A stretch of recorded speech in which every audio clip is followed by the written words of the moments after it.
Have you ever wished you could step directly into the earliest dialogues of the Buddha, to hear his words not as myth or distant memory, but as intimate conversations filled with clarity, repetition, and raw human questions? Welcome back to the channel. Today, we are entering one of the most authentic and direct gateways to the original teachings of the Buddha, the Samyukta Āgama Sutra.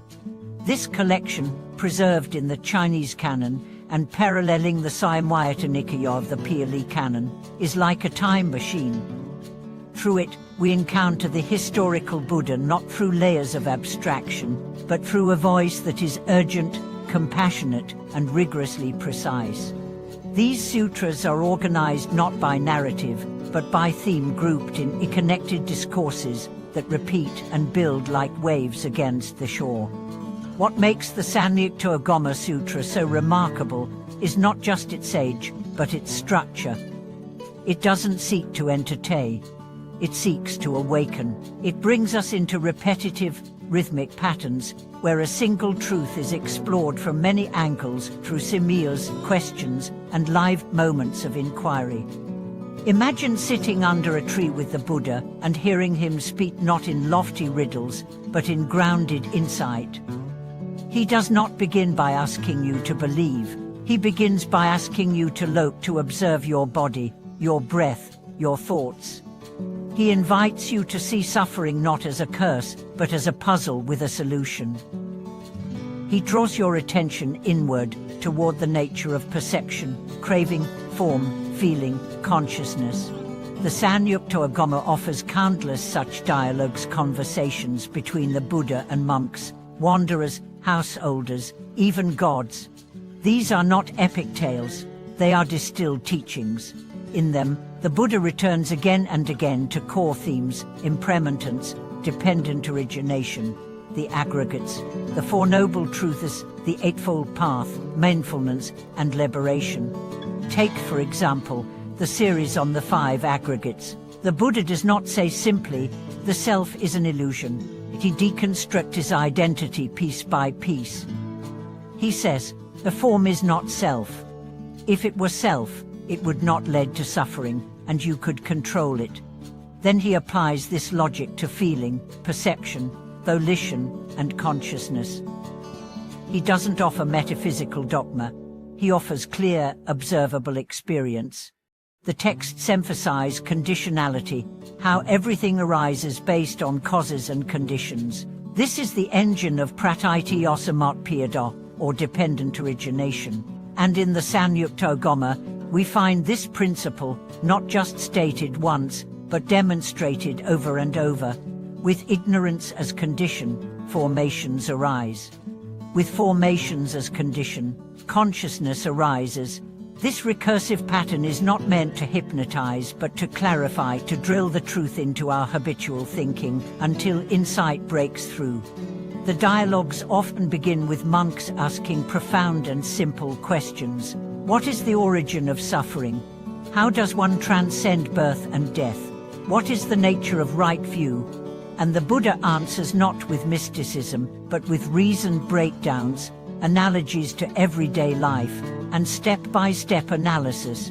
One simile that appears often is the flame and fuel. Consciousness, the Buddha says, is like a flame that continues so long as there is fuel clinging, craving, ignorance. Remove the fuel, and the flame ceases not because it is destroyed, but because it has no more support. This is how liberation is described, not as a place, but as the cessation of a process. Another powerful metaphor is the raft. The Dharma is a raft to cross the river, not something to carry on your back once you reach the other shore. This points to the practical, provisional nature of the teachings. They are not ends in themselves. They are tools for freedom. What's unique about the Samyukta Āgama is that it gives us variations on these metaphors, seen through different lenses. The same truth is turned like a jewel, each facet catching new light. The repetition is not redundancy, it's refinement. It teaches the way a master craftsman teaches, not by theory alone, but by demonstration, again and again. In many sutras, we meet disciples in crisis. a monk overwhelmed by desire, a nun confronting fear of death, a layperson torn by grief. The Buddha does not shame them. He listens, he teaches, and his words are always rooted in present moment awareness. Is this sensation permanent or impermanent? If impermanent, is it satisfactory or unsatisfactory? If unsatisfactory, is it fitting to regard it as self? Over time, these investigations become not just intellectual, but visceral. The mind begins to loosen its grip. The heart opens. The Samyukta āgama also provides valuable windows into the Sangha, the community of practitioners. We see monks and nuns who struggle, who doubt, who sometimes fall and rise again. We see the Buddha not as a remote figure, but as a compassionate guide who adapts his language to each person's capacity. There are dialogues with gods who marvel at human freedom, dialogues with skeptics who test the Buddha's patience, dialogues with advanced disciples who refine subtle views. The diversity of voices reveals a teaching that is inclusive, dynamic, and deeply human. And perhaps most moving of all are the moments of silence. In some sutras, the Buddha simply does not answer. When asked metaphysical questions, is the world eternal or not? Does the Tathagata exist after death or not? He remains silent. Why? Because the question is based on a false premise. Because the search for metaphysical certainty leads away from liberation. In those moments, silence is the highest teaching. So why does the Samyukta āgama matter today? Because we live in a world flooded with opinions, systems, and philosophies.